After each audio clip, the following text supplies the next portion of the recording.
इस अवसर की देन है कि देवानंद बेहतरीन गाते हैं और जितने कलाकार हैं लगभग बाबा साहब की देन से कलाकार करते हैं, गाते हैं, बजाते हैं। जो ताकत में पेन है बाबा साहब की देन है, जो गले में पाई है बाबा साहब की कमाई है, और जो आपके पॉकेट में पर्स है वो बाबा साहब का संघर्ष है। इस बदौलत आज आपको सियासत में भाई कारक है भाई रामदास जी के बड़े भाई रामदास जी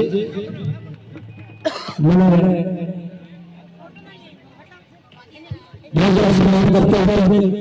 छात्र संघ कॉलेज दूसरे के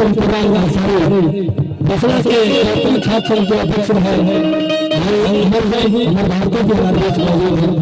मैं 25 बिहार के लिए